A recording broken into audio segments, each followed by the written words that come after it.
చవికాలం అందులోని ఏప్రిల్ నెలాఖరున పుట్టిన వాళ్ళకి పుట్టినరోజు చేసుకునే భాగ్యం లేదు తెలుసా అండి.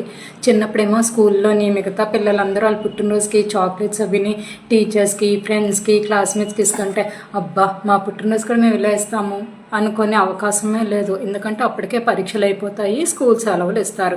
సర్లే ఇంకొంచెం పెద్ద కంటే 10th ఎగ్జామ్స్, పబ్లిక్ ఎగ్జామ్స్, అదే మీ జీవితాన్ని మార్చేస్తుంది. ముందు చదువుకోండి, పుట్టినరోజు ఎప్పుడన్నా చేసుకోవచ్చు అని చెప్పి మొత్తానికి ఉంచేస్తారు.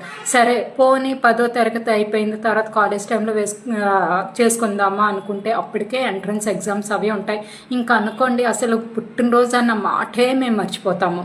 ఇవన్నీ ఒక ఎత్తు అయితే కనీసం సరదాగా ఒక కొత్త డ్రెస్ తీసుకుందాము, మ్యాచింగ్ గాజులు, ఇయర్ రింగ్స్ ఇవన్నీ పెట్టుకుందామంటే అబ్బే ఎక్కడ ఈ ఎండవేడికి ఒళ్ళంతా చెమటలు ఎక్కేసి ఒళ్ళు మంట వచ్చేసి అదిగో నేను కొత్త డ్రెస్ తీసుకున్నాను పుట్టినరోజు అని చెప్పుకోవడానికి కూడా లేకుండా అలాగే